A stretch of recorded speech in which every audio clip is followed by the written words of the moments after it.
Meus pais disseram à minha filha de 10 anos que não havia lugar para ela à mesa de Natal. Ela ficou parada na varanda deles, segurando uma sacola de presentes que ela mesma tinha embrulhado, e eles fecharam a porta. Ela caminhou quase 3 quilômetros de volta para casa, no escuro, com 28 graus Fahrenheit, até uma casa vazia. Quando eu descobri, não gritei. Fiz uma única ligação. 5 horas depois, meus pais receberam uma carta registrada, e o rosto deles perdeu a cor. Meu nome é Audrey Ashford. Tenho 34 anos e minha filha, Nora, tem 10. Se você está assistindo a isso, por favor se inscreva e me diga de onde está assistindo. Agora, deixe-me voltar à semana antes do Natal, a semana em que tudo na minha família se partiu, silenciosa e permanentemente. Naquele dezembro, Nora e eu morávamos em um apartamento de um quarto perto da Broad Street, em Richmond. Ela ficava com um quarto, e eu dormia no sofá. O radiador fazia um som de tic-tac a cada 40 minutos, como um metrônomo que ninguém pediu, e a torneira da cozinha tinha um gotejamento que eu já tinha aprendido a ignorar para conseguir dormir. Não era muito, mas era nosso, pelo menos por enquanto. Eu estava no meio de um divórcio. Meu ex-marido, Ryan, havia entrado com um pedido de guarda principal 3 meses antes, e minha advogada tinha deixado uma coisa bem clara: o juiz iria analisar estabilidade, moradia estável, renda estável, ambiente estável. Qualquer interrupção, qualquer sinal de que a vida da Nora fosse caótica, e o advogado do Ryan usaria isso contra mim. Então eu mantive a cabeça baixa. Trabalhava no turno da noite no pronto-socorro do St. Mary's, pegava plantões extras sempre que surgiam e fazia questão de pagar todas as contas no primeiro dia do mês. Eu não tinha margem para erros. Meus pais sabiam de tudo isso. Sabiam da audiência de guarda marcada para o dia 3 de janeiro. E usaram isso como quem usa uma coleira em um cachorro que tenta ir embora. Mas eu chego lá. Naquela semana antes do Natal, Nora ficava todas as noites à mesa da cozinha depois da lição de casa, cortando papéis coloridos, dobrando cartões, escrevendo nomes com sua letra redonda e cuidadosa. Ela fez um para minha mãe, um para meu pai, um para meu irmão Kyle, um para a esposa dele, Tiffany, e 2 para os filhos deles. Ela embrulhou pequenos presentes em jornal, porque papel de presente custava $4 o rolo, e eu tinha dito a quem sabe da próxima vez. Ela não reclamou. Apenas procurou a seção de quadrinhos e usou aquilo. Em um dos cartões, o da minha mãe, ela escreveu: Querida vovó, mal posso esperar para ver todo mundo. Com amor, Nora. E ao lado do nome, desenhou um pequeno sol à mão. Ela sempre desenhava isso. Dizia que era para as pessoas se sentirem quentinhas quando lessem. Havia uma fotografia emoldurada na sala de estar dos meus pais que estava lá desde que me lembro. Minha bisavó Ruth, em frente àquela casa, no dia em que a comprou, em 1987. No verso, com a letra dela, para minha família. Para todos eles. Lembro de ter talvez uns 12 anos, visitando a vovó Ruth naquela casa, e ela colocar a mão no meu ombro e dizer: Esta casa é minha, Audrey. Lembre-se disso. Eu não entendi por que ela disse daquele jeito, como se estivesse fincando uma bandeira. Entenderia mais tarde. Minha mãe, Janete Ashford, tinha 60 anos e nunca conheceu um ambiente que não conseguisse controlar. Na igreja, era a mulher que organizava os almoços comunitários, lembrava o aniversário de todo mundo, levava comida para todos os velórios. Os vizinhos a chamavam de santa. Ela gostava disso, colecionava a palavra como algumas pessoas colecionam porcelana, com cuidado e à vista de todos. Em casa, Janete decidia quem era convidado para o jantar e quem não era, quem sentava onde, quem falava e quando. Meu pai, Gerald, 62 anos, aposentou-se cedo da gestão de um depósito. Sentava-se na poltrona reclinável e concordava com tudo que ela dizia. O silêncio dele não era neutro. Era um voto. Meu irmão Kyle tinha 29 anos e nunca tinha pago aluguel na vida. Vendia carros em uma concessionária em Short Pump, ganhava um salário mediano e gastava como se ganhasse o dobro, porque nossos pais cobriam a diferença. Ele e a esposa, Tiffany, moravam no andar de cima da casa, a casa da vovó Ruth, de graça. Kyle dirigia uma caminhonete que nossa mãe tinha comprado para ele com dinheiro que ela chamava de economias. Ninguém nunca perguntou de onde vinham essas economias. Eu sabia. De mim. paguei a faculdade de enfermagem com empréstimos e turnos noturnos em uma lanchonete. Quando me casei, minha mãe disse: mantenha tudo simples, Audrey. Uma cerimônia ao ar livre já está ótimo. Quando Kylie se casou, ela reservou um espaço de $15.000. Quando entrei com o pedido de divórcio, ela disse: uma mulher deveria saber como manter o marido. Quando Kylie e Tiffany quase se separaram 2 anos atrás, ela disse que Tiffany precisava ser mais paciente com ele. Toda semana, ela me ligava não para perguntar como eu estava, mas para me lembrar de não fazer nada estúpido antes da audiência de guarda. A insinuação não era nada sutil: se você causar problemas, não vai ter onde cair. E o juiz vai ficar sabendo. Uma vez, eu a vi fechar o laptop rapidamente quando entrei na cozinha. Na tela, havia o logotipo do Airbnb. Na época, não dei muita importância. Foi um erro. O plano para o Natal era simples. Eu estava escalada para um plantão duplo, das 18 horas às 6 horas, porque o pagamento de feriado era de 1,5 vez, e eu precisava de cada centavo para o adiantamento do advogado. Meus pais buscariam a Nora às 16 horas, levariam ela para casa para a ceia de Natal, e eu a pegaria na manhã seguinte. Traga ela, minha mãe disse ao telefone quando confirmei. Vamos nos divertir muito. A voz do meu pai ao fundo: isso, é só trazer ela. Na véspera de Natal, Nora passou o tempo escolhendo a roupa, um suéter verde que ela tinha encontrado no brechó, o mesmo que dizia que a fazia parecer a natalina. Ela organizou os presentes em uma bolsa de lona, cada um etiquetado, cada etiqueta com um sol desenhado. Naquela tarde, arrumei as coisas dela como se estivesse preparando uma mochila de missão: casaco pesado, gorro de lã, luvas, cachecol. Coloquei uma barra de cereal no bolso, caso a ceia atrasasse. E coloquei mais uma coisa: um celular antigo meu. Sem plano de dados, sem aplicativos, apenas a capacidade de fazer ligações. Programei 2 números, o meu e o da Meg. Meg Collie era minha melhor amiga, enfermeira no mesmo andar do St. Mary's. Conheci a Nora desde que ela nasceu. Se algo acontecesse e eu estivesse ocupada demais em um caso grave, sem sinal, a Nora poderia ligar para Meg. Só por precaução, eu disse a ela: se não conseguir falar comigo, liga para a tia Meg. Nora colocou o celular no bolso do casaco e sorriu. Mãe, relaxa. É só a casa da vovó e do vovô.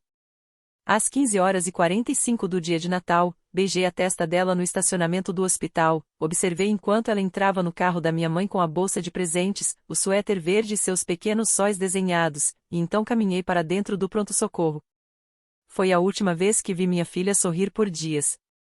Tudo o que vou contar agora vem de 3 fontes: o que a Nora me contou depois, o correio de voz que ela deixou no meu telefone e o registro de chamadas do celular antigo que eu tinha dado a ela. Eu não estava lá.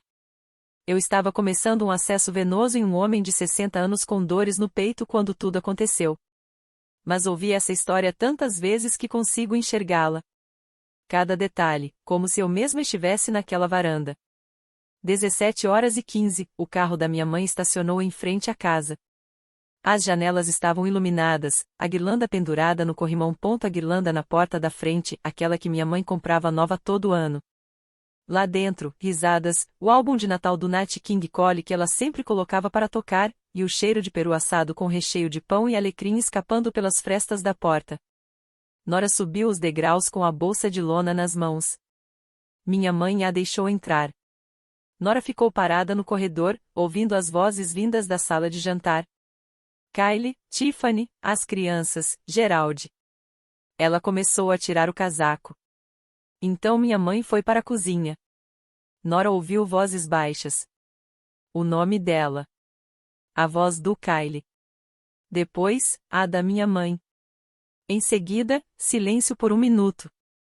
17h30, minha mãe voltou. O rosto dela havia mudado. O calor tinha desaparecido, substituído por aquela expressão educada e prática que ela usava quando ia dizer algo cruel e chamar aquilo de razoável. Nora, querida, temos um pequeno problema. A mesa está cheia. Os sogros do Kylie vieram de última hora. Simplesmente não tem lugar. Você provavelmente deveria voltar para casa. Sua mãe vai buscá-la amanhã de manhã. Nora olhou para a sacola em suas mãos. Mas eu trouxe presentes para todo mundo. Minha mãe lançou um olhar para a bolsa como quem olha um panfleto entregue na rua. Que gracinha! Deixa tudo na varanda. A gente abre depois. Atrás da minha mãe, meu pai estava parado no corredor. Não disse nada. Kyle olhou por cima do ombro desde a sala de jantar e depois virou o rosto. E foi isso que a Nora me contou depois, com uma voz tão firme que me quebrou mais do que o choro quebraria. Ela olhou além da minha mãe, para dentro da sala de jantar, e contou 12 cadeiras ao redor da mesa. Uma delas estava vazia. A porta se fechou. A guirlanda balançou uma vez e depois ficou imóvel. O Nat King Cole continuou tocando lá dentro. Minha filha ficou sozinha naquela varanda, segurando uma sacola de presentes que ninguém queria. E ela não chorou. Apenas se virou e começou a caminhar. Fazia 28 graus Fahrenheit. Eu sei porque conferi o registro do clima depois. 25 de dezembro, Richmond, Virgínia. 18 horas, 28 graus Fahrenheit. Sensação térmica de 22. Flocos leves de neve. Aquele tipo de frio que encontra as frestas do seu casaco e fica ali. Nora caminhou 1,7 milha da casa dos meus pais até o nosso apartamento. Eu tracei o caminho depois no celular, parada na cozinha, encarando a pequena linha azul na tela como se ela pudesse explicar alguma coisa. 1,7 milha passando por casas com guirlandas e velas elétricas em todas as janelas. Passando por salas de estar onde famílias estavam sentadas juntas. Pela Mechanicsville Turnpike, onde os postes de luz ficam espaçados demais e a calçada desaparece por um trecho perto da oficina mecânica. Ela carregou a sacola o caminho inteiro, todos os presentes. Não os deixou na varanda, como minha mãe mandou. Ela os trouxe para casa. O papel de jornal estava úmido da neve quando ela entrou. O apartamento estava escuro. Eu tinha baixado o aquecimento para 15 graus Celsius antes de sair. Não fazia sentido aquecer um lugar vazio, eu tinha pensado, já que a Nora ficaria na casa dos meus pais a noite toda. Ela destrancou a porta, acendeu uma única lâmpada e sentou na beira da cama ainda de casaco.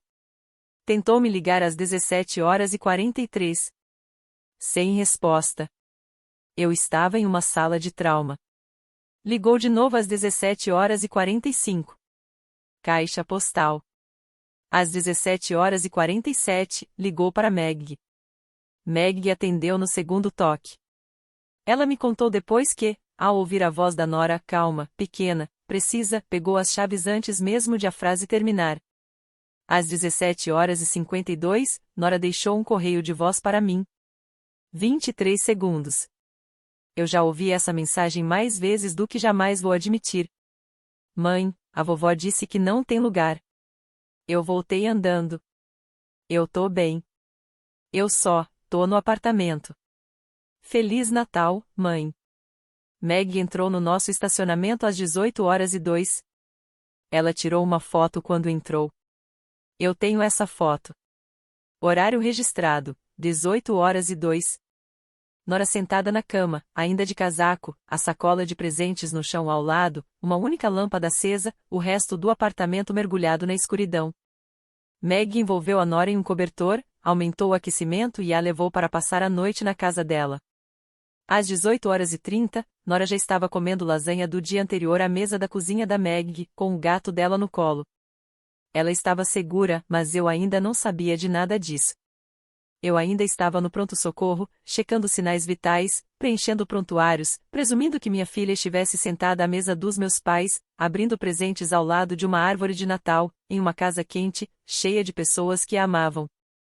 Verifiquei meu celular às 22 horas e 32, durante meu intervalo de 15 minutos. 3 chamadas perdidas da Meg, um correio de voz da Nora. 0 chamadas, 0 mensagens da minha mãe. 0 do meu pai. 0 do Kyle.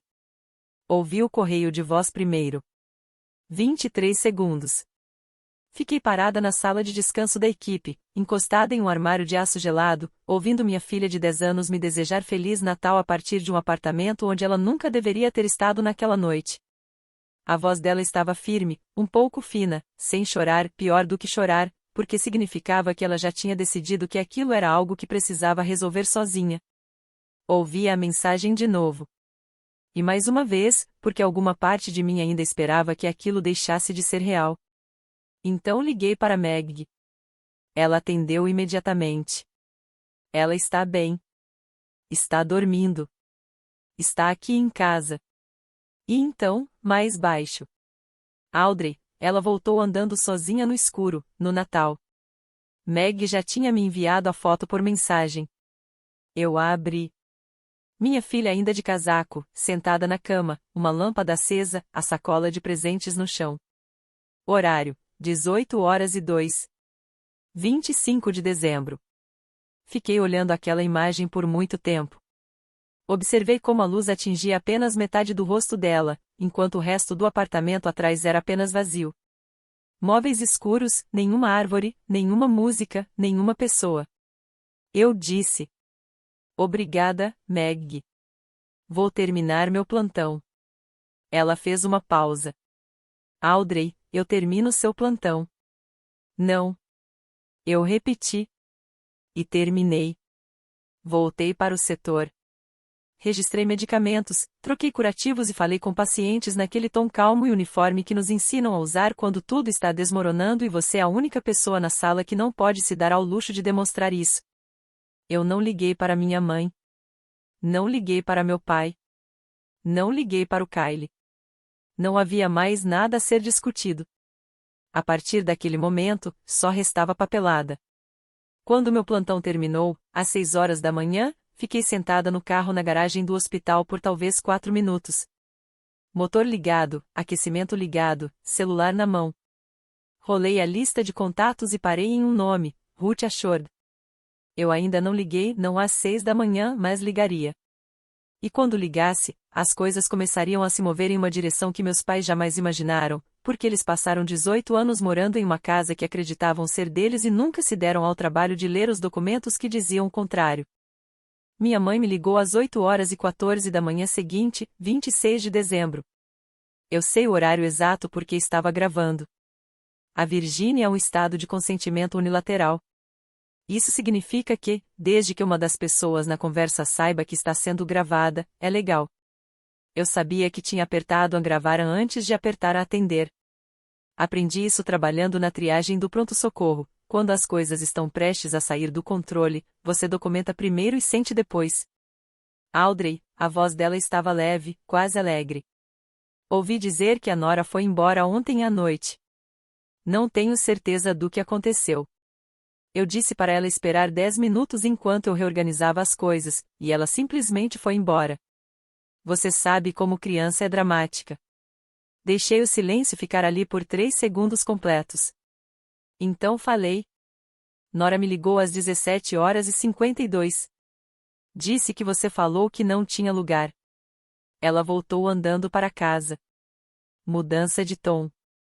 Eu ouvi. Um reajuste. As engrenagens girando por trás daquela voz polida. Bem, foi caótico, Audrey. A sogra do Kyle apareceu de última hora. Eu tive que tomar uma decisão. O que você queria que eu fizesse? Expulsar uma convidada idosa por causa de uma criança? Você expulsou uma criança de 10 anos? Silêncio. 4 segundos dessa vez. Então a Janete entrou na terceira marcha, ataque. Não começa comigo, Audrey. Eu tenho te apoiado nessa sua bagunça. Te dando moradia, cuidando da sua filha, te cobrindo. E é assim que você me agradece? Você é igualzinha ao lado da família do seu pai. Ingratos, todos vocês. A voz dela subia agora. Não alta, mas afiada, do tipo que não precisa ser grande para cortar. E deixa eu te dizer uma coisa. Se você transformar isso em um problema, não espere que a gente apareça na sua audiência de guarda. Não espere um teto. Não espere nada. 7 minutos e 23 segundos. Gravei tudo, inclusive a última coisa que ela disse antes de desligar. Aquilo que ela provavelmente achou que era uma ameaça, mas que eu guardei como prova. Faça qualquer coisa estúpida, Audrey, e eu vou garantir que aquele juiz saiba exatamente que tipo de mãe você é. Coloquei o telefone sobre a bancada da cozinha. Olhei para o arquivo da gravação. 7h23, 26 de dezembro, 8h14 da manhã. E salvei em uma pasta que eu tinha acabado de criar. Dei o nome de comprovantes. Kylie começou a mandar mensagens às 8h45. Não uma ligação, porque isso exigiria ouvir minha voz. E Kylie nunca se sentiu confortável com nada que não pudesse ser feito a uma distância segura. 8h45, a mamãe disse que você fez um drama por causa de ontem à noite. Sério. 8h47, a Nora está bem. Criança anda sozinha o tempo todo. Para de exagerar. 8h52, você precisa pedir desculpa pra mamãe. Ela está chorando. 9h01, se você insistir nisso, juro que vou dizer ao advogado do seu ex que você é instável. Não respondi a nenhuma. Tirei print de todas. Cada uma foi para a pasta. No meio da manhã, a engrenagem já estava girando. Janete já tinha ligado para a irmã dela, minha tia Diane, e contado a versão dela. Audrey abandonou a Nora na nossa casa e depois nos culpou por isso. A tia Diane me ligou às 10h15, com uma voz macia, cheia de preocupação, mas não exatamente comigo. Querida, sua mãe está arrasada. Você não pode simplesmente deixar isso pra lá? É Natal. Ela te contou que a Nora voltou sozinha para casa no escuro? Uma pausa. Ela disse que a Nora saiu por conta própria. A Nora tem 10 anos, tia Diane. Outra pausa, mais longa. Ela não tinha resposta para isso, então disse que ia rezar pela família e desligou. Eu estava colocando o telefone na mesa quando ele vibrou mais uma vez. Kylie de novo. Mas essa mensagem era diferente. O tipo de erro que só acontece quando alguém está digitando em duas conversas ao mesmo tempo e manda a mensagem errada para a pessoa errada. 9h22 de Kylie. Destinada a Janete. Não se preocupa, mãe. Ela não vai fazer nada. Ela precisa da gente por causa da guarda. Ela está presa. Li 2 vezes. Depois tirei um print, abri a pasta comprovantes e salvei logo abaixo das outras. Ele estava certo sobre uma coisa, eu precisava deles por mais 9 dias. A audiência de guarda era no dia 3 de janeiro. Depois disso, a coleira seria solta. Mas o Kylie não sabia da coleira. Ele só conhecia a armadilha. E pessoas que acham que você está presa param de prestar atenção no que dizem. Preciso te dar um pouco de contexto, porque o que aconteceu no Natal não surgiu do nada. Foi a nota mais alta de uma música que tocava a minha vida inteira. Na família Ashore, existiam 2 tipos de filhos, o investimento e a despesa. Kylie era o investimento. Eu era a despesa. Kylie largou o Community College depois de 3 semestres. Meus pais pagaram cada centavo da mensalidade dele. Eu fiz a faculdade de enfermagem sozinha, com empréstimos federais e um trabalho como garçonete que deixava meus pés inchados antes da meia-noite. Quando me formei, minha mãe disse: "Bom, pelo menos você terminou alguma coisa." Quando Kylie conseguiu um emprego vendendo carros, ela fez um jantar para comemorar. Quando eu me casei, Janete me disse para manter tudo simples. Uma cerimônia ao ar livre está ótimo, Audrey. Não precisa exagerar. Orçamento, o que desse para juntar. Quando Kylie se casou com Tiffany 2 anos depois, minha mãe reservou um espaço com lustre, bolo de 3 andares e passou um cheque de $15.000. Ela chamou isso de investimento no futuro dele. Quando meu casamento desmoronou, ela disse: "Uma mulher deveria saber como manter o marido." Quando Kylie e Tiffany quase se separaram naquele período ruim por causa das dívidas do cartão de crédito, ela disse: "Tiffany precisa aprender a ter paciência." E depois havia a forma como tratavam a Nora. Os 2 filhos do Kylie, Braden, de 5 anos, e Harper, de 3, eram meus amores. Janete postava fotos deles no Facebook toda semana, roupas combinando na Páscoa, colheita de abóboras em outubro. Os netos da minha mãe, sempre em destaque.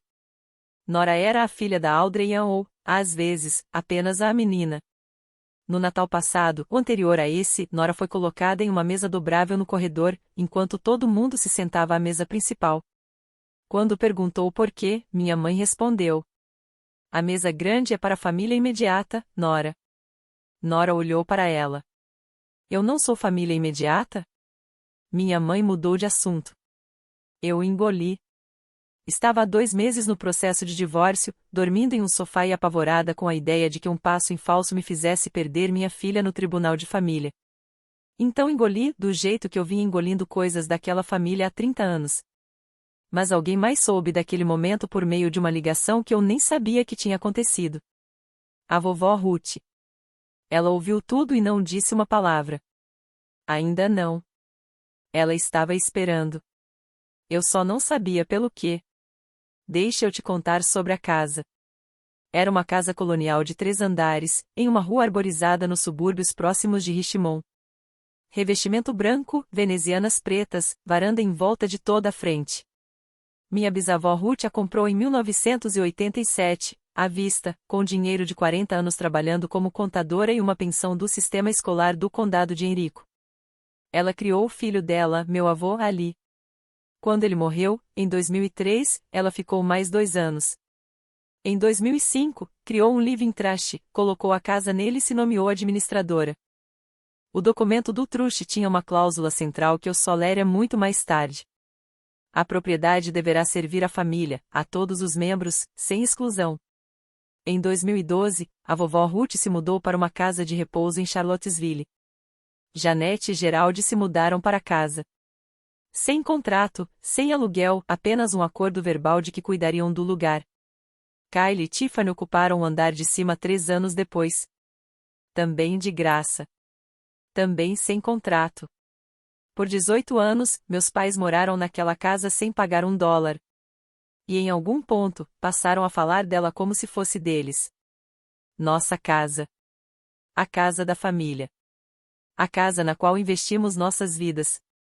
Como se a mulher que realmente a comprou, a mulher sentada em uma casa de repouso a 100 quilômetros dali, tivesse simplesmente desaparecido. Mas havia o porão. Um espaço reformado que antes era a sala da família, onde eu assistia filmes com a vovó Ruth quando criança. 3 anos atrás, Janete mandou reformar o local. Colocou uma fechadura nova na porta, uma entrada separada pelo quintal lateral. Ela disse a todo mundo que o porão era úmido e inseguro. Ela disse à vovó Ruth que o porão tinha um problema de mofo. Ninguém descia lá. Naquela noite, 26 de dezembro, depois da mensagem enviada por engano do Kyle e da ligação da tia Diane, abri o aplicativo do Airbnb no meu celular e digitei o endereço dos meus pais. Levou 4 segundos. Suíte aconchegante no porão, Richmond, Virgínia. 47 avaliações. Selo de Superhost. $89 por noite. Anfitriã, Janete A. Rolei as fotos do anúncio. E lá estava. O antigo porão da vovó Ruth, aquele com paredes de madeira e lareira de tijolos. Móveis novos, roupa de cama nova, uma cestinha com itens de higiene sobre o criado mudo. 47 avaliações 5 estrelas em uma casa que não era dela. Em um porão que ela dizia a uma mulher de 90 anos ser perigoso demais para entrar. Tirei prints de tudo, o anúncio, as avaliações, os preços, o perfil da anfitriã. Carimbo de data e hora, 26 de dezembro, 23h30. Depois fechei o aplicativo, coloquei o celular sobre a bancada da cozinha e fiquei sentada no silêncio por um longo tempo. Na manhã seguinte, eu ligaria para a vovó Ruth. Liguei às 7h15 do dia 27 de dezembro, cedo, mas a vovó Ruth sempre foi de acordar com o sol, e a equipe da casa de repouso já tinha me dito que, às 6h30, ela normalmente já estava vestida e lendo. Ela atendeu no terceiro toque. Aquela voz áspera, fina, mas precisa de um jeito que a idade não tinha tocado. Como uma lâmina afiada tantas vezes que ficará estreita, mas ainda cortava limpo. Audrey, você está ligando cedo. O que aconteceu? Contei tudo. A nora na porta, a desculpa de que não havia lugar, a caminhada para casa, o apartamento escuro, o correio de voz. A vovó Ruth ficou em silêncio. Não o silêncio de quem não ouviu, o silêncio de quem está calculando. Esperei 10 segundos. Eu sei por que contei. Então ela falou, e a voz não mudou nem um pouco. Aquela casa tem 12 cadeiras e uma mesa que acomoda 14 pessoas, Audrey. Eu comprei cada uma delas. Contei sobre o anúncio no Airbnb, o porão, as 47 avaliações, os $89 por noite no nome da Janete. Outro silêncio. 5 segundos dessa vez. Então ela está ganhando dinheiro com a minha casa e barrando a minha bisneta na porta no Natal. Não era uma pergunta. Era um veredito. Audrey, você tem esses prints? O anúncio? Tenho, sim, senhora. Ótimo. Vou ligar para o Martin hoje de manhã. Martin Ayvaud, o advogado do patrimônio da vovó Ruth, em Charlottesville. Foi ele quem criou o Trush em 2005 e cuidou de todas as atualizações desde então. Eu o tinha conhecido uma vez, anos atrás. Quieto, meticuloso, o tipo de homem que usava o mesmo terno cinza todos os dias e nunca esquecia uma cláusula. Antes de desligar, a vovó Ruth disse mais uma coisa. Eu já sabia que tinha algo errado, Audrey. No Natal passado, a Nora me ligou para desejar Feliz Natal e disse, Vovó Ruth, eu sentei sozinha na mesinha pequena. Perguntei para Janete, e ela disse que a Nora preferia assim. Ela respirou fundo. Eu acreditei nela. Não vou acreditar de novo. Naquela manhã, enquanto minha mãe postava no Facebook fotos restantes do Natal, as da mesa de jantar em que a Nora não pôde sentar, com a legenda Momento abençoado em família, uma mulher a 150 quilômetros de distância, em uma casa de repouso em Charlottesville, estava ao telefone com seu advogado. E o relógio tinha começado a correr. Martin Ayvaud me ligou às 14h15 daquela tarde. A voz era exatamente como eu esperava, medida, sem pressa, o tipo de tom que não desperdiça palavras porque cada uma já foi pesada antes de ser dita. Senhorita Ashord, sua bisavó me informou sobre a situação. Revisei os documentos do Trush. Quero lhe explicar onde as coisas realmente estão. Ele falou por talvez 4 minutos. Foi isso que lhe disse, e estou parafraseando muito pouco, porque escrevi tudo no verso de um recibo de supermercado, em pé, na cozinha. A casa estava sob o Ruth Ashord Revocable Living Trust, criado em 2005. A vovó Ruth era a única administradora.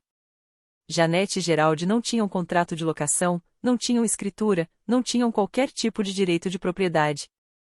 Eles eram o que a lei chama de ocupantes permissivos, pessoas autorizadas a permanecer na propriedade a critério do proprietário, e esse consentimento podia ser revogado com um aviso por escrito de 30 dias. Estatuto da Virgínia. Preto no branco.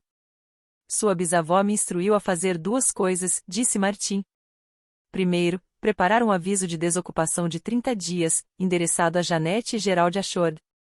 Segundo, redigir uma emenda ao Trush, removendo Janete e Gerald como beneficiários e nomeando você como beneficiária única, com a Nora como beneficiária contingente. Encostei-me à bancada.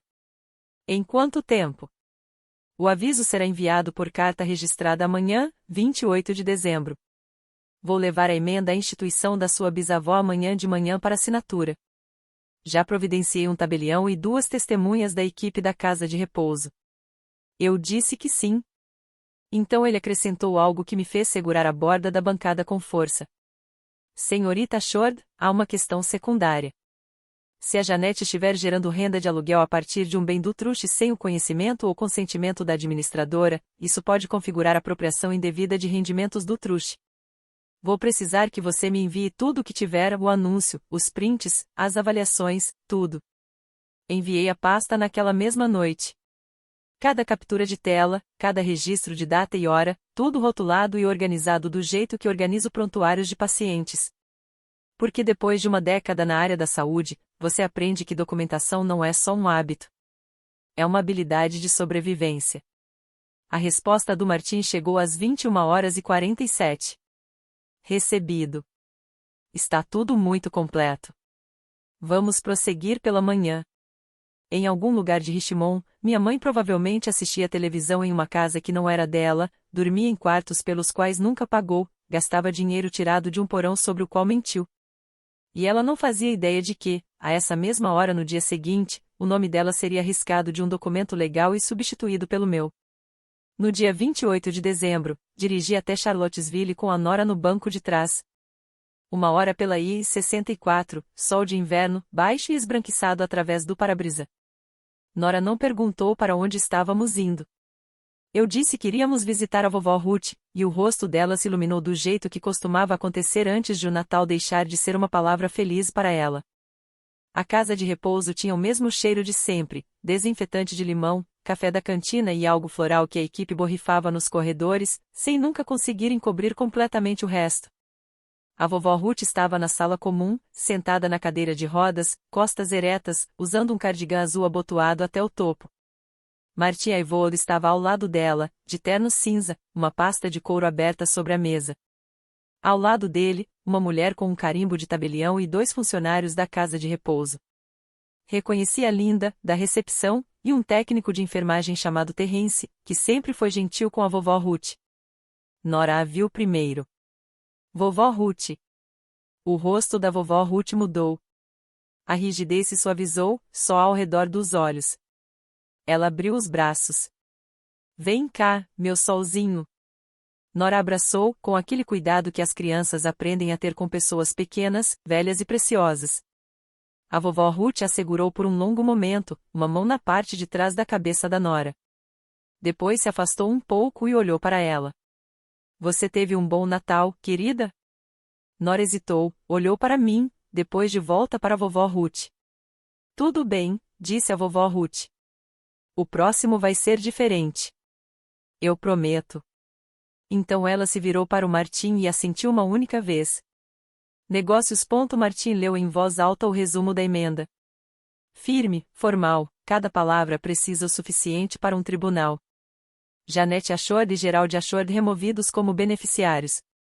Audrey Ashord nomeada beneficiária única. Nora Ashord nomeada beneficiária contingente.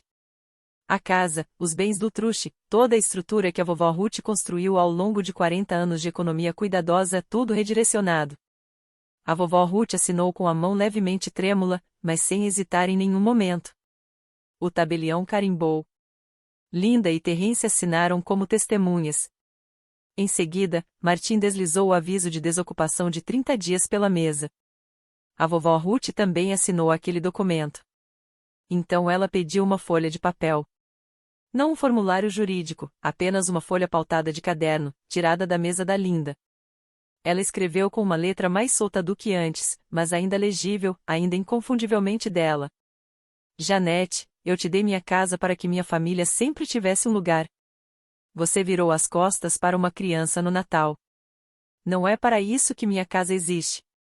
Ruth. Ela dobrou o papel, colocou dentro do envelope junto com o aviso e olhou para Martin. Envie. Martin selou o envelope e escreveu o endereço. Carta registrada, com aviso de recebimento. Antes de irmos embora, a vovó Ruth segurou minha mão, o aperto ainda surpreendentemente firme, e disse algo que eu carrego comigo até hoje. Tenho 89 anos, Audrey. Enterrei um marido, um filho e 2 amigos só neste ano. Mas não sou velha demais para proteger o que é meu. E a Nora é minha. Às 16 horas daquela tarde, o envelope lacrado estava dentro de uma caixa azul dos Correios em frente à agência de Charlottesville, endereçado a Janete e Gerald Ashord, enviado como carta registrada, seguindo para o sul, rumo a Richmond. Naquela noite, depois que a Nora dormiu, sentei à mesa da cozinha com o laptop aberto e o apartamento silencioso ao meu redor. O radiador estalava, a torneira pingava, e eu comecei a montar um dossiê. Organizei a pasta de comprovantes do mesmo jeito que organizo prontuários no hospital. Em ordem cronológica, tudo rotulado, nada faltando, nada fora do lugar. Cada arquivo tinha data, fonte e uma descrição de uma linha. O correio de voz, 23 segundos, 25 de dezembro, 17 horas e 52. A foto que a Meg tirou, Nora sentada na cama em um apartamento escuro. Registro de horário, 18 horas e 2. A gravação da ligação da Janete, 7 minutos e 23 segundos. 26 de dezembro, 8 horas e 14. As mensagens do Kyle todas às 5, incluindo a que ele mandou para a pessoa errada. A ligação da tia Diane, registrada com horário e resumo. O anúncio do Airbnb, 47 avaliações, $89 por noite. Nome da anfitriã, Janete A. Superost. As fotos do anúncio, o porão da vovó Ruth, com móveis novos, roupas de cama novas e uma cestinha de produtos de higiene gratuitos em um cômodo que haviam dito a uma mulher de 89 anos ser úmido demais para entrar. Abri as avaliações e li uma por uma, procurando detalhes. A maioria era padrão, espaço limpo, ótima localização, anfitriã atenciosa, mas uma, publicada 6 meses antes, chamou minha atenção. Estadia maravilhosa. A Janete até nos mostrou fotos da família na sala de estar. Uma casa tão acolhedora. Fotos da família. Na sala de estar. Ela havia convidado estranhos para dentro da casa da vovó Ruth, mostrado nossas fotos de família penduradas na parede e feito o papel de anfitriã gentil. Tudo isso enquanto ganhava dinheiro ao qual não tinha direito, em uma casa que não lhe pertencia, cercada de fotos de uma família para a qual ela acabará de fechar a porta. Enviei a pasta completa para o Martim por e-mail às 23h15. A resposta veio às 23h47. Recebido. Vou incluir a documentação do Airbnb na carta de cobrança suplementar. A carta de cobrança. Esse seria o segundo envelope, aquele que Martim disse que enviaria depois que o primeiro fosse entregue. O aviso diria aos meus pais para irem embora. A carta de cobrança diria quanto eles deviam. Fechei o laptop e fiquei um tempo sentada na cozinha escura, ouvindo o radiador, a torneira pingando e o som da respiração da nora no quarto ao lado. 2 envelopes, um já estava no correio. O outro ainda estava sendo preparado, e meus pais não sabiam de nenhum dos 2. 3 de janeiro, 9 dias após o Natal, o dia em que a coleira foi retirada. Tribunal de Família de Richmond, segundo andar, sala 2B. Luzes fluorescentes, paredes bege, a bandeira americana pendurada murcha ao lado do banco do juiz. Sentei-me à mesa da requerente, usando um blazer azul marinho que comprei em uma loja de segunda mão e passei na noite anterior, meu advogado ao lado. Ryan estava do outro lado do corredor com seu advogado, braços cruzados, mandíbula rígida, me olhando como se eu fosse um problema que ele já tinha resolvido na cabeça. A audiência durou 40 minutos. Meu advogado apresentou o dossiê: emprego estável, 12 anos como enfermeira de emergência no St. Mary's, contrato vigente do apartamento, referências de caráter de 2 supervisores e da orientadora escolar da nora. Uma carta, aquela que Martim havia preparado, confirmando que eu me mudaria para uma propriedade da família em breve, como beneficiária do Ruth Assured Revocable Living Trust, moradia estável, renda estável, vida estável. O advogado do Ryan tentou argumentar instabilidade, o apartamento pequeno, os turnos noturnos, o divórcio em si, mas não tinha nada concreto. Nenhuma evidência de dano, nenhuma evidência de negligência, e a única carta que minha mãe havia ameaçado jogar, me chamando de mãe incapaz, nunca apareceu. Janete não apareceu.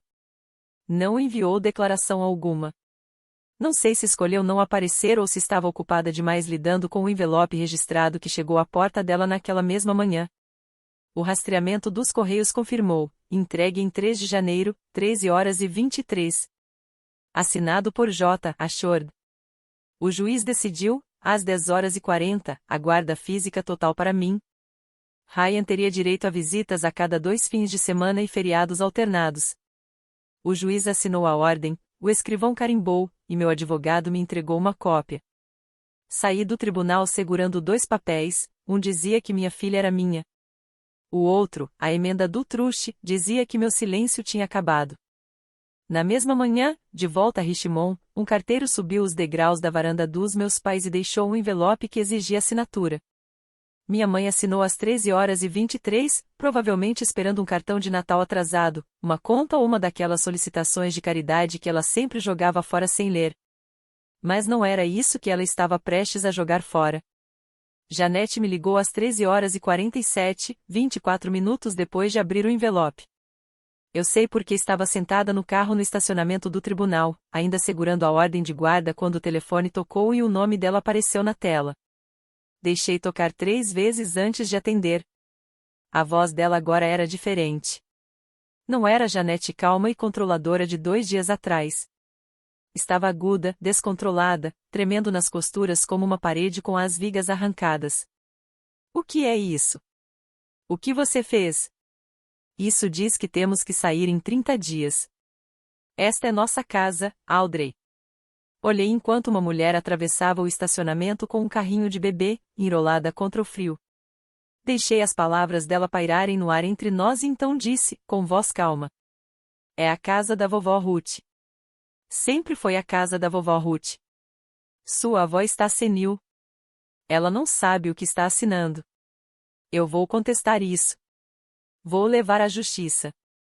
Ela foi avaliada pelo médico na semana passada, mãe. Ela é competente. A emenda e o aviso são válidos. Já foram revisados. Ouvi Geraldo ao fundo, abafado, agitado. Então a voz dele se aproximou, como se tivesse tomado o telefone. Audrey, isso é ridículo. Vivemos aqui há 18 anos. Você não pode simplesmente. Eu não. A vovó Ruth que decidiu. Você tem 30 dias. Ele ficou em silêncio.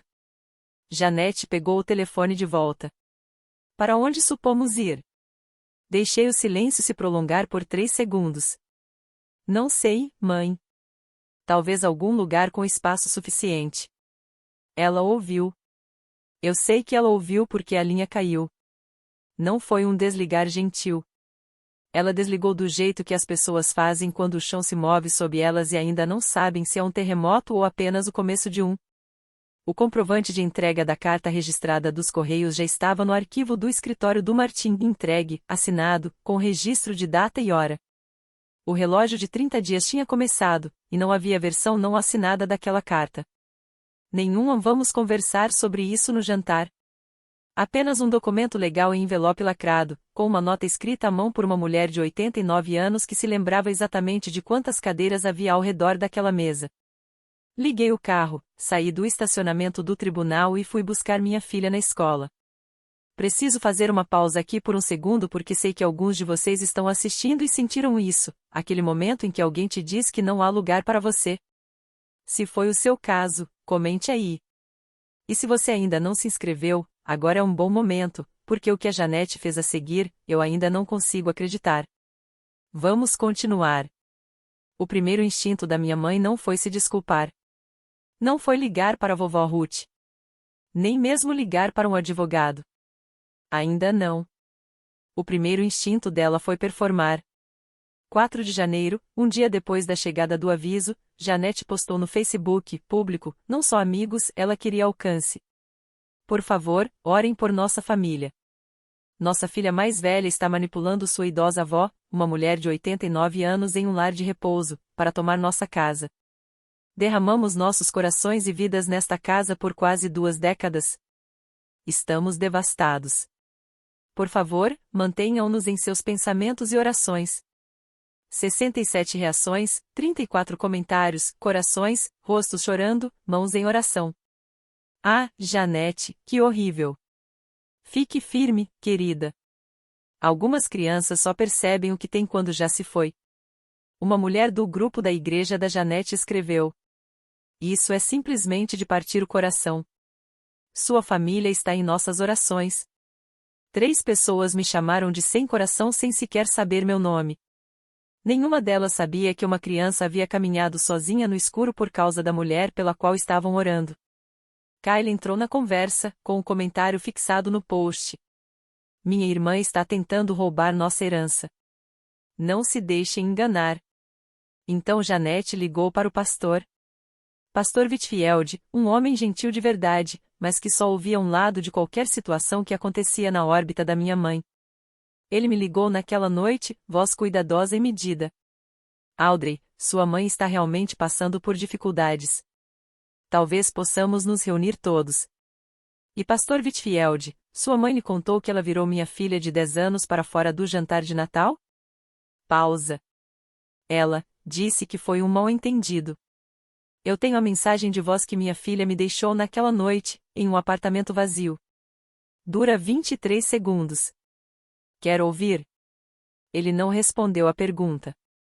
Disse que rezaria pela situação. Agradeci e desliguei. Fiz capturas de tela do post do Facebook, dos comentários, da resposta do Kyle, com registros de data e hora. Tudo foi para a pasta de comprovantes. Não postei resposta. Não comentei. Não corrigi ninguém publicamente. Haveria um momento para a verdade ser ouvida, mas não seria no Facebook, e não seria nos termos da minha mãe. Martim já estava redigindo a segunda carta. A primeira semana de janeiro parecia estar em um campo aberto enquanto algo sobrevoava. 4 parentes me ligaram em 5 dias. Cada um deles havia falado com a Janete antes. Cada um usou o mesmo roteiro, como se tivessem recebido um folheto na porta. Apenas peça desculpas, Audrey. Pense na idade dos seus pais. Você está destruindo essa família. A tia Diane ligou de novo. Querida, você não pode apenas vir jantar e resolver isso? Sua mãe está arrasada. Eu disse. Diane, ela te contou sobre o anúncio do Airbnb?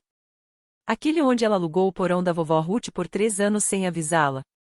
Diane ficou em silêncio. Depois disse. Eu não sabia disso. Então disse que precisava desligar. Ninguém perguntou sobre a nora. Nenhuma vez. Nenhum parente em 5 dias de ligações perguntou como uma criança de 10 anos estava depois de ouvir que não tinha lugar na própria mesa de Natal da família. Na terça-noite, Meg passou depois que nossos turnos se sobrepuseram. Ela trouxe pizza e uma garrafa de vinho barato e sentou no balcão da minha cozinha, como fazia desde que tínhamos 22 anos. Nora já estava na cama. Você não está louca, disse Meg, mastigando a borda da pizza. Você não é a vilã. Essa mensagem de voz existe. Essas capturas de tela existem.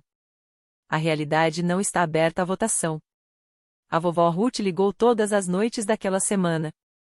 Ligações curtas, de 2 ou 3 minutos. A voz dela firme, como um corrimão numa escada. Você tem medo de subir. Martim está cuidando disso. Você só precisa se segurar. Uma noite, ela me contou algo que eu nunca tinha ouvido antes. Em 1978, minha sogra me disse que eu não era bem-vinda no jantar de ação de graças. Disse que eu não cozinhava bem o suficiente para sentar à mesa dela. Eu tinha 28 anos, com um bebê. Lembro da caminhada até o carro. Lembro do frio. A voz dela afinou apenas um pouco. Eu jurei que nenhuma mulher da minha família sentiria isso novamente. Eu estou mantendo essa promessa. Na mesma noite, eu estava colocando a nora na cama quando ela disse, calma, sem drama, sem lágrimas, apenas as palavras colocadas no travesseiro como uma pergunta que ela carregava há muito tempo. Mamãe, a vovó não gosta de mim porque eu sou um problema? Eu a abracei. Segurei minha filha naquele quarto pequeno, com o radiador estalando e a cidade sussurrando lá fora, e disse: Você não é um problema.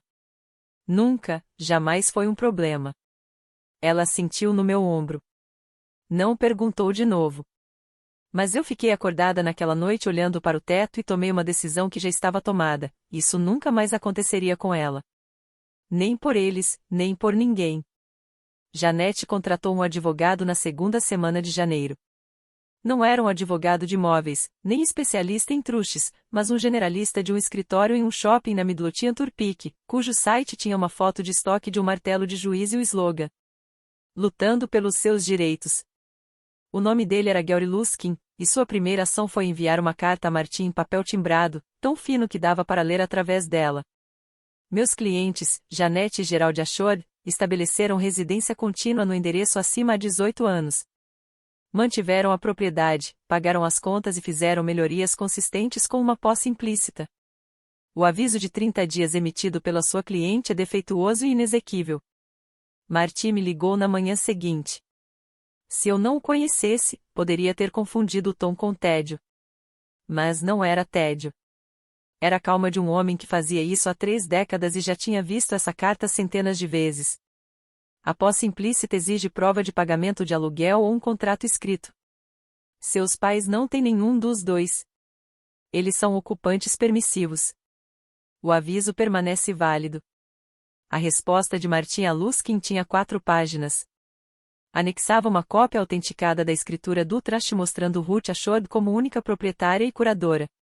Uma carta do Dr. Rivera, médico do lar de idosos, confirmando a competência cognitiva da vovó Ruth, a emenda do trust assinada e autenticada, e, como uma granada discretamente colocada no último anexo, um resumo do anúncio do Airbnb, o selo de Superost, as 47 avaliações e um cálculo estimado de renda.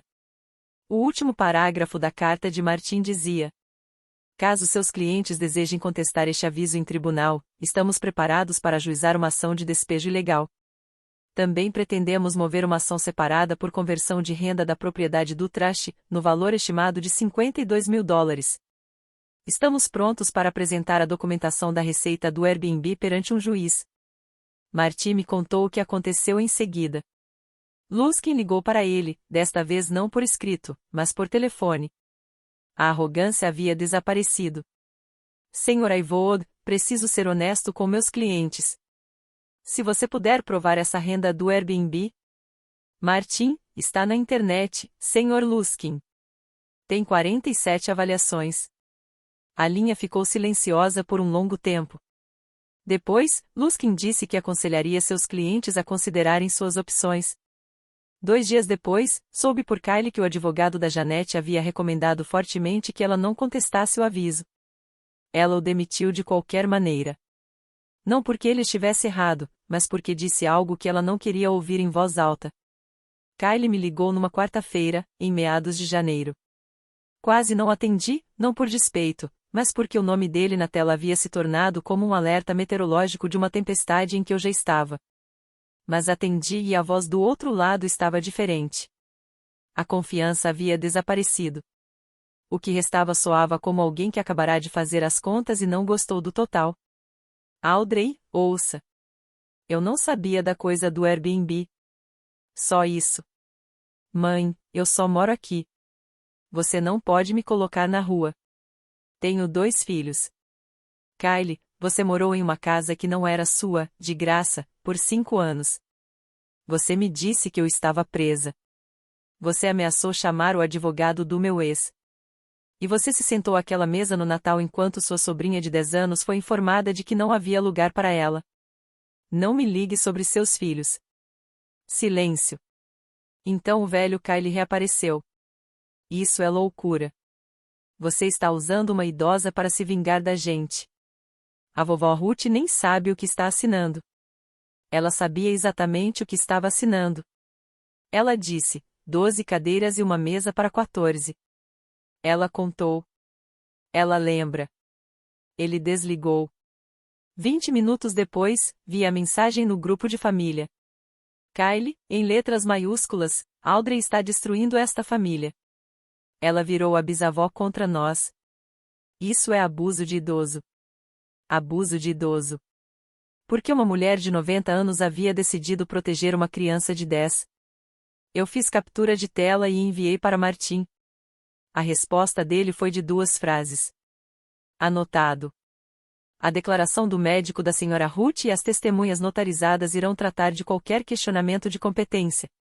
Que eles processem, se quiserem. O que Kylie não sabia, o que nenhum deles sabia, era que a vovó Ruth já havia previsto tudo isso em 28 de dezembro, quando Martin levou a emenda ao lar de idosos. Ele também trouxe uma declaração assinada pelo Dr. Rivera. Ela afirmava, em linguagem médica que não deixava espaço para reinterpretar, que Ruth Eleanor Ashore estava alerta, orientada quanto à pessoa, lugar, tempo e situação, e plenamente competente para gerir seus assuntos legais e financeiros. A vovó Ruth me contou isso naquela noite, e Martin confirmou o resto através do relatório de incidentes do lar de idosos, do qual ele havia solicitado uma cópia. Então, estou contando o que aconteceu do jeito que me foi relatado por 2 pessoas que não tinham motivo algum para exagerar. Janete entrou no saguão do lar de idosos às 11h40 da manhã.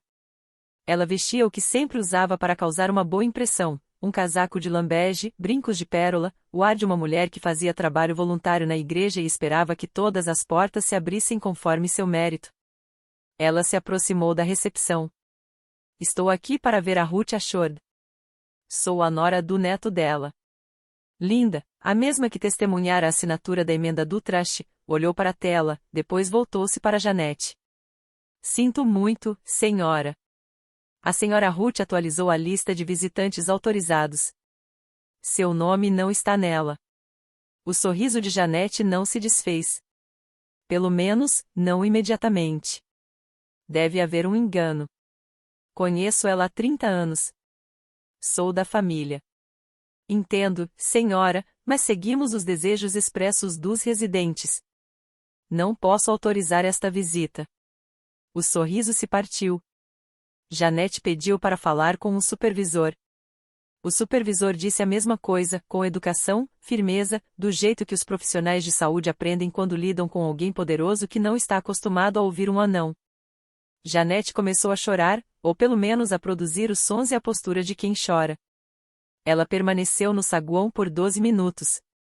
Quando ficou claro que as lágrimas não iriam destrancar a porta, o supervisor disse: Senhora, se não conseguir sair sozinha, teremos que acionar a segurança. Janete foi embora. Do estacionamento, ligou para Geraldi. Sei disso porque a vovó Ruth ouviu de Linda o que Janete disse no saguão a caminho de fora, alto o suficiente para que 3 outros visitantes se virassem. Aquela garota a envenenou contra nós.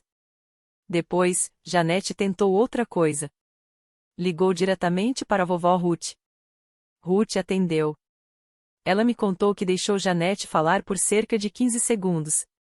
A abertura habitual. Vovó Ruth, por favor. Houve um grande mal-entendido. Nós a amamos. Nunca faríamos. Então, a vovó Ruth falou. Não houve mal-entendido, Janete.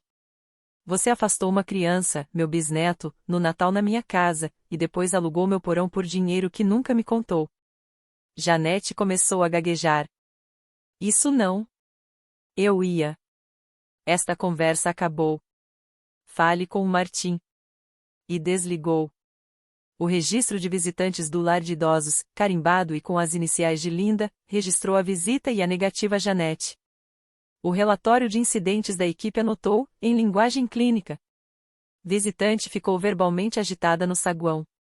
Recusou-se a sair quando solicitada. Saiu após menção à segurança. Nenhum incidente físico. Mais um papel. Mais um carimbo de data. Mais uma entrada em um arquivo que ficava cada vez mais grosso a cada dia. O segundo envelope chegou em 3 de fevereiro. Correio registrado, aviso de recebimento solicitado. Mesmo processo, mesmo carteiro, mesmos degraus da varanda, mas desta vez não era um aviso de despejo. Era uma carta de cobrança, e o número no final tinha uma vírgula. Martim havia passado 2 semanas construindo o caso financeiro. Ele submeteu um pedido de intimação de terceiros ao Airbnb pelo portal de conformidade legal, procedimento padrão para advogados de traste investigando o uso não autorizado de ativos do traste. O que retornou foi um extrato completo de ganhos da conta do anfitrião registrada em nome de Janete A., vinculada ao endereço da propriedade. 3 anos de registros de reservas, valores de pagamento, disponibilidade do calendário, taxas de ocupação, renda bruta total depositada na conta pessoal de Janete proveniente do aluguel do porão da vovó Ruth, $52.340. A carta de cobrança estava no papel timbrado do Martim, 3 páginas, limpa, clínica, do tipo de documento que não levanta a voz porque não precisa. Citava a cláusula do traste que conferia autoridade exclusiva sobre os bens do traste ao trustee. Citava a lei da Virgínia sobre conversão de renda de propriedade do traste. E solicitava, em linguagem tão educada que quase parecia sugestão, a restituição completa de $52.340 em até 60 dias, sob pena de o traste entrar com um processo civil. Anexava o extrato de ganhos do Airbnb, capturas de tela do anúncio, as 47 avaliações, e o anúncio arquivado no Wayback Machine, porque Janete havia deletado silenciosamente a página do Airbnb 2 dias antes, achando que, se apagasse o anúncio, apagaria a prova. Ela estava enganada. A internet tem memória que sobrevive tanto às boas intenções quanto às más. Dessa vez, Janete não me ligou. Pelo que sei, não ligou para ninguém, mas Geraldi ligou. Ele me chamou naquela noite, pela primeira vez em toda a minha vida. Meu pai soou como um homem que entendia que o chão em que estava pisando nunca lhe pertencera. Audrey, a voz dele estava fina, não temos $52.000. Sua mãe, ela gastou. O caminhão do Kyle, os cartões de crédito, o cruzeiro do ano passado, acabou. Isso é entre você e o advogado da vovó Ruth, pai. Silêncio. Então, muito baixinho. E se não conseguirmos pagar? Então Martim entra com a ação. Ouvi ele suspirar. Não era raiva. Era mais como o som de uma estrutura quando a última parede de sustentação cede. Tá, disse. E desligou. $52.000. Foi quanto custou aos meus pais expulsar uma criança de 10 anos no Natal. Exceto que eles não pagaram. Gastaram com caminhão, cruzeiro, uma vida que nunca foi deles para financiar. E agora o recibo havia chegado. O que aconteceu em seguida? Consegui reconstruir a partir de 3 fontes, um voicemail que Gerald deixou às 2 da manhã e provavelmente nem lembrava de ter deixado, uma troca de mensagens entre Kylie e Tiffany que Tiffany me encaminhou semanas depois, e uma ligação muito constrangedora de Tiffany. A família Shord, aquela que minha mãe passou 30 anos construindo para o mundo ver, posts no Facebook, almoços comunitários da igreja, fotos de Natal com suéteres combinando, começou a se corroer por dentro. Começou com Kylie. Ele finalmente fez o que deveria ter feito anos atrás, olhou os números. O caminhão que a mãe lhe dera, $28.000. O valor que ela dera para o depósito do apartamento, $8.000. Ele sempre supôs que isso vinha da poupança de aposentadoria dos pais ou da pensão do Gerald. Não vinha. Vinha de um porão que não era da Janete, numa casa que não era da Janete. Alugado para estranhos, com receita indo para a conta bancária da Janete. Kylie ligou para Janete. Eu não estava na linha, mas Tiffany me contou depois como foi. Mãe, você me disse que a pensão do pai pagou tudo isso. Nem ouse me questionar, Kylie. Depois de tudo que fiz por você, você usa dinheiro roubado para comprar meu caminhão. A palavra roubada caiu com peso suficiente para que Janete ficasse em silêncio por 5 segundos. Então ela fez o que sempre fazia, virou-se para o Gerald. Se o seu pai fosse algum tipo de homem, eu não teria que fazer isso. Gerald, aparentemente, já tinha tido bastante. Você alugou o porão, Janete. Você gastou o dinheiro. Não jogue isso em mim. Foi a primeira vez, segundo Kylie, que Gerald contradisse Janete na frente de alguém. Mas também foi 20 anos tarde demais, e os dois sabiam disso. No dia seguinte, Tiffany me ligou, educada, nervosa, com a voz ligeiramente mais aguda do que o normal. Audrey, sei que não somos próximas, mas Kylie e eu não sabíamos do dinheiro do Airbnb. Há alguma chance de você falar com o advogado? Talvez conseguir resolver alguma coisa. Tiffany, lamento que você esteja nessa situação, mas o traste pertence à vovó Ruth. Você vai precisar falar com o advogado dela. Ela me agradeceu e desligou. Acho que ela esperava por misericórdia. E, sinceramente, acho que merecia um pouco. Mas a misericórdia não era minha para dar. Era da vovó Ruth, e a vovó Ruth já havia dado isso por 18 anos. Ela tinha acabado. Naquela semana, Janete fez mais um post no Facebook, desta vez mais curto. Quando sua própria família te trai. 12 reações, 3 comentários, e então um quarto, de alguém que eu não reconheci, aparentemente um convidado daquele porão. Janete, estive na sua casa. É o mesmo porão listado no Airbnb? Pensei que sua avó era dona daquela casa.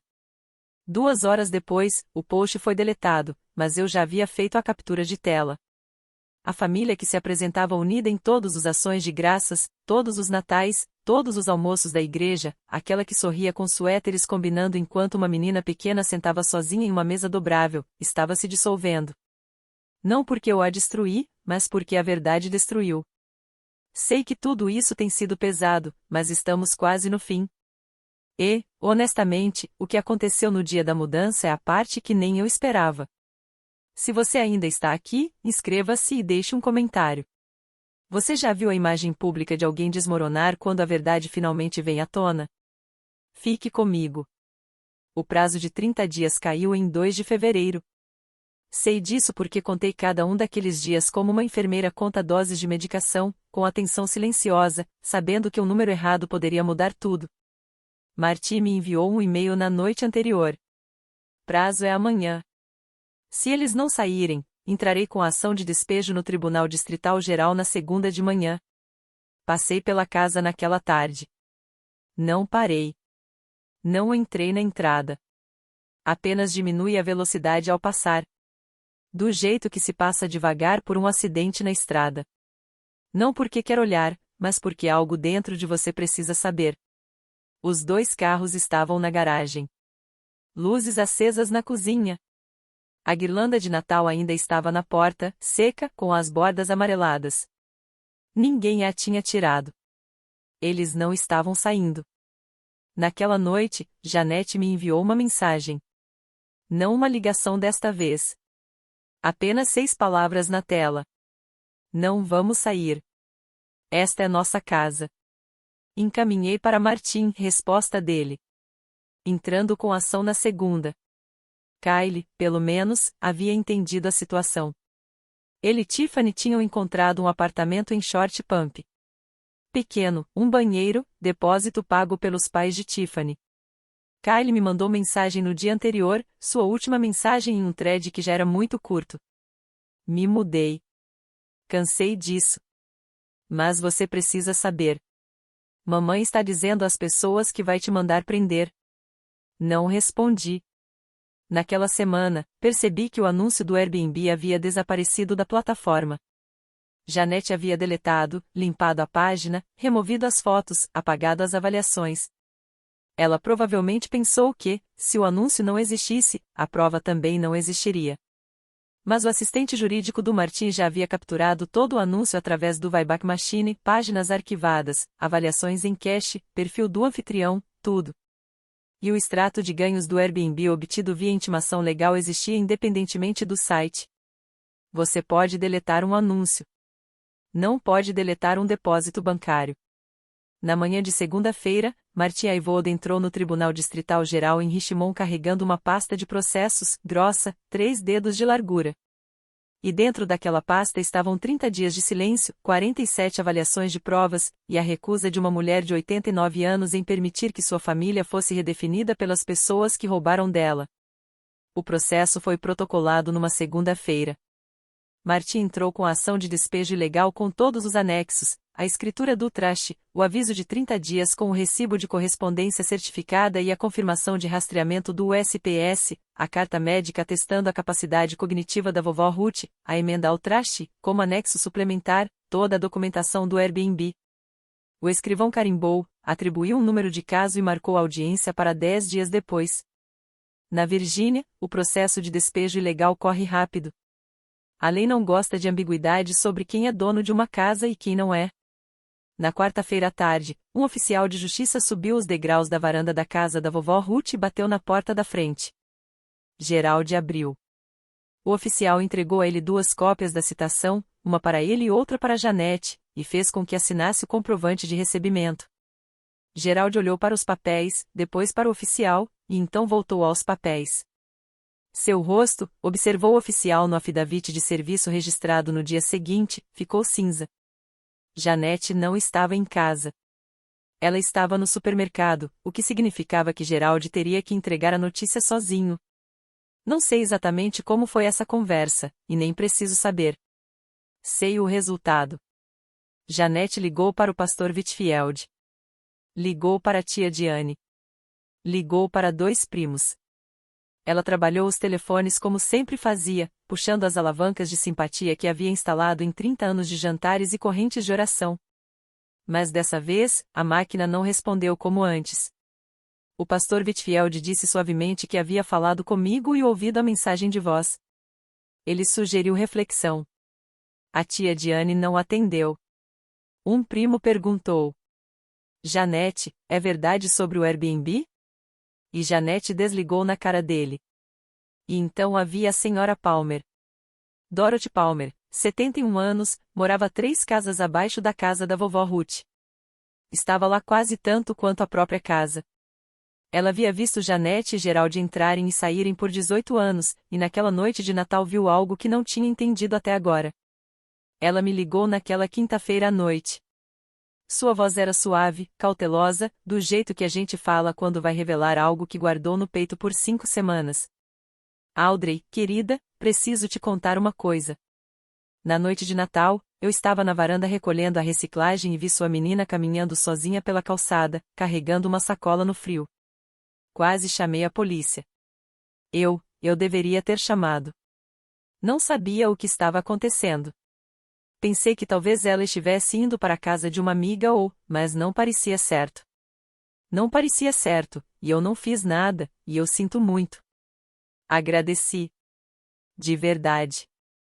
E disse que, se ela quisesse, Martim poderia pedir que ela fizesse uma declaração por escrito. Ela disse sim antes que eu terminasse a frase. A audiência foi numa quinta-feira, no Tribunal Distrital Geral de Richmond, em uma sala pequena, luzes fluorescentes, com a juíza honorável Karen Yeh, que parecia ter ouvido 10.000 casos e lembrava dos detalhes de cada um. Martim sentou-se na mesa do autor. Eu me sentei atrás dele. Do outro lado, Janete e Geraldi, sozinhos, sem advogado. Luskin havia se recusado a continuar representando-os depois de revisar as provas do Airbnb, ou mais precisamente, depois de saber que Martim pretendia apresentá-las em juízo. Janete não havia encontrado um substituto. Sentou-se com seu casaco de lambege, pérolas nos ouvidos, mãos cruzadas no colo como se estivesse no culto de domingo. Geraldi encarava a mesa. Martim apresentou o caso em menos de 20 minutos. A escritura do traste, o aviso, o recibo da correspondência certificada com rastreamento do USPS e assinatura de Janete, a carta médica atestando a capacidade cognitiva, a emenda do traste, como anexo suplementar, toda a documentação do Airbnb, extrato de ganhos, capturas de tela do anúncio, avaliações e a versão arquivada da Wayback Machine. A juíza revisou o processo. Depois olhou para Janete. Senhora, deseja se manifestar? Janete se levantou e ajeitou o casaco. Meritíssima, nós mantivemos essa casa por 18 anos. Somos família. Isso é um desentendimento familiar, e acredito que possa ser resolvido de forma privada. A juíza olhou novamente para o processo, depois voltou a encará-la. Senhora, a senhora recebeu algum rendimento de aluguel da propriedade do traste? As mãos de Janete apertaram a borda da mesa. Isso, foi só um valor pequeno. A senhora recebeu ou não recebeu renda de aluguel de uma propriedade mantida em traste da qual não é administradora? A sala estava muito silenciosa. Eu podia ouvir o sistema de ventilação zumbindo. Sim. A juíza deu sua decisão em 11 minutos. Posse imediatamente. Janete e Geraldi Ashford foram obrigados a desocupar o imóvel em 10 dias. Quanto à renda do Airbnb, a juíza observou que o traste tinha legitimidade para buscar uma ação civil por conversão de rendimentos e recomendou que as partes ou mediassem ou seguissem para o tribunal de circuito. Janete chorou. Não era o tipo de choro performático que ela mostrará no saguão do lar de idosos. Eram lágrimas reais, daquelas que surgem quando você percebe que o roteiro que vem seguindo a vida inteira acabou. Geraldi sentou-se ao lado dela, mãos sobre os joelhos, olhando para o chão. Martim reuniu seus documentos. Eu me levantei e caminhei pelas portas duplas para o corredor, onde a luz era cinza, plana e comum. Sem música dramática, sem câmera lenta, apenas uma mulher segurando uma ordem judicial numa pasta manila caminhando em direção ao elevador. A juíza não levantou a voz. Não precisou. Os documentos falavam por si mesmos. Sempre falam quando você dedica tempo para organizá-los. Eles se mudaram num sábado, em meados de fevereiro.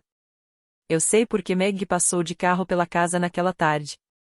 Pedi que ela fizesse isso, não porque precisasse testemunhar, mas porque uma parte de mim precisava saber que era real. Um caminhão de mudanças alugado na garagem. Geraldi carregando caixas e luminárias. Janete dando instruções da varanda, de casaco, braços cruzados, lábios apertados. Os vizinhos observavam das varandas e garagens, como se observa algo privado que se tornou público. Não com alegria, apenas com aquela atenção silenciosa e cuidadosa de quem percebe que a história da rua mudou. Meg me contou um detalhe que ficou comigo. Janete levou tudo: os móveis, utensílios de cozinha, os troféus antigos de Kylie da prateleira de cima, os pratos de Natal usados no jantar que Nora não pôde participar. Levou as cortinas. Levou o espelho do banheiro que havia pendurado sobre a pia. Mas deixou a fotografia, a emoldurada. Vovó Ruth em frente à casa, em 1987. A escrita atrás dizia: para minha família, todos eles. Ainda estava na parede quando eles trancaram a porta ao sair. Meg me enviou uma mensagem às 15h14, eles se foram. Fui à casa na manhã seguinte. Nora estava comigo. O lugar estava frio. Eles haviam abaixado o termostato antes de sair, mais um pequeno ato de mesquinharia em um longo catálogo de mesquinharias. Os cômodos estavam vazios, com poeira nos cantos, a luz do sol entrando pelas janelas nuas sobre o piso de madeira que vovó Ruth escolhera quase 40 anos atrás. Encontrei a fotografia na sala, ainda pendurada, levemente torta. Eu a tirei da parede, limpei o vidro com a manga e a pendurei de volta, bem centralizada, onde pertencia. Janete e Gerald alugaram um apartamento de um quarto em Midlothian, $1.400 por mês, primeiro pagamento de aluguel em 18 anos. O julgamento de despejo agora fazia parte do registro judicial deles, o que significava que qualquer futuro proprietário que fizesse uma checagem de antecedentes veria isso. Martin os informou que a cobrança de $52.340 continuava ativa. Se não concordassem com um plano de pagamento dentro de 60 dias, o traste entraria com ação no tribunal de circuito. Ela levou os pratos de Natal. Deixou a fotografia. Suponho que ela sabia qual tinha conquistado e qual não tinha. Nos mudamos no final de fevereiro. Nora subiu os degraus da varanda com sua mochila, os mesmos degraus em que estivera na noite de Natal segurando uma sacola cheia de presentes, e parou na porta da frente. Ela olhou para mim. Eu olhei para ela. É nossa? Ela perguntou. É da vovó Ruth, eu disse. Ela está deixando que cuidemos dela. Nora assentiu, como se aquilo fizesse todo sentido para ela. Do jeito que as coisas fazem quando você tem 10 anos e a confiança ainda não foi destruída para você, pelo menos não permanentemente. Ela escolheu o quarto de cima, aquele com a janela voltada para o quintal, onde vovó Ruth cultivava uma horta nos anos 70. O quarto estava vazio, apenas paredes e luz, mas Nora entrou e girou uma vez com os braços abertos, como se estivesse testando o espaço, e eu fiquei na porta observando, sem tentar nomear o que sentia, porque sabia que, se o fizesse, perderia o controle. Martin finalizou a papelada. O traste continuava em nome da vovó Ruth. Ela ainda era administradora, mas eu agora era a beneficiária nomeada e responsável pelo imóvel. Eu pagaria os impostos, manteria a casa, faria o seguro. Era responsabilidade, não um presente. Eu entendi a diferença e estava grata por isso. Chamei a vovó Ruth naquela noite pelo FaceTime. A equipe do lar de idosos ajudou a apoiar o celular na bandeja dela. Ela assistiu Nora colando um cartaz feito à mão na porta do quarto. O quarto da Nora com um pequeno filho no canto. O pequeno filho está em casa, disse vovó Ruth. Naquela semana, matriculei Nora em uma aula de arte no centro comunitário aos sábados. Ela havia parado de desenhar depois do Natal. Não dramaticamente, não como protesto, apenas como a luz que diminui quando você fecha a cortina. Parou de levar o caderno de desenho. Parou de colocar sóis nas coisas. No primeiro sábado, ela voltou com uma folha de papel pardo enrolada debaixo do braço. Desenrolou-a na mesa da cozinha, e eu vi o que tinha feito, uma casa com uma grande mesa no centro e 14 cadeiras desenhadas cuidadosamente ao redor. Cada cadeira tinha uma etiqueta com nome. Vovó Ruth, Mamãe, Comeg, Senhora Palmer, no meio, a cadeira com a melhor vista da janela, Nora. Ela não se desenhou mais em uma mesinha pequena. Desenhou-se na grande. E cada cadeira tinha um sol desenhado. Eu também fiz algo por mim naquele mês, algo que provavelmente deveria ter feito anos antes. Procurei uma terapeuta, não porque estivesse quebrada, mas porque 30 anos em uma família como a minha deixam padrões que você nem percebe até alguém mostrar. Na primeira sessão, sentei-me numa cadeira mais confortável do que qualquer móvel do meu antigo apartamento e contei a uma mulher de olhos gentis e caixa de lenços que passei a vida inteira tentando ser pequena o suficiente para manter a paz.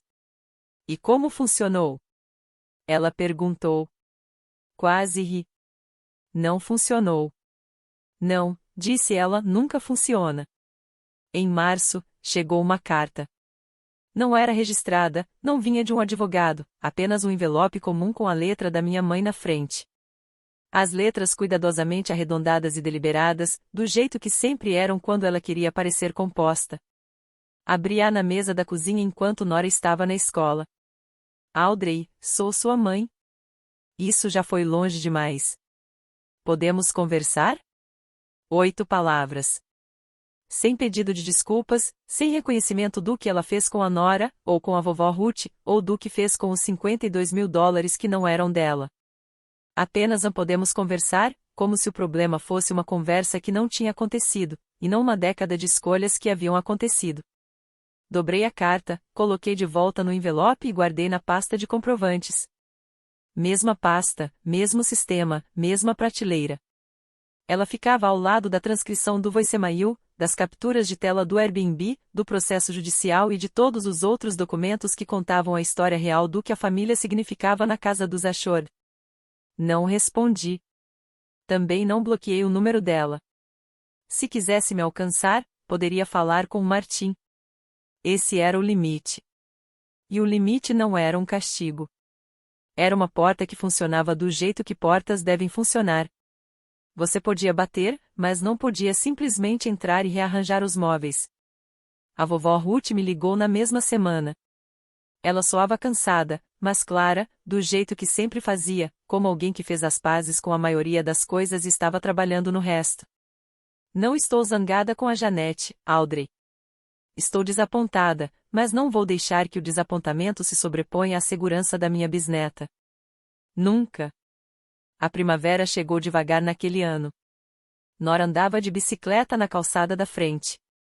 A senhora Palmer acenava da varanda todas as tardes e às vezes trazia pão de banana. Maggie aparecia às sextas-feiras com comida para a viagem. O radiador do antigo apartamento não fazia mais barulho, porque não morávamos mais lá. E eu só pensava nisso de vez em quando.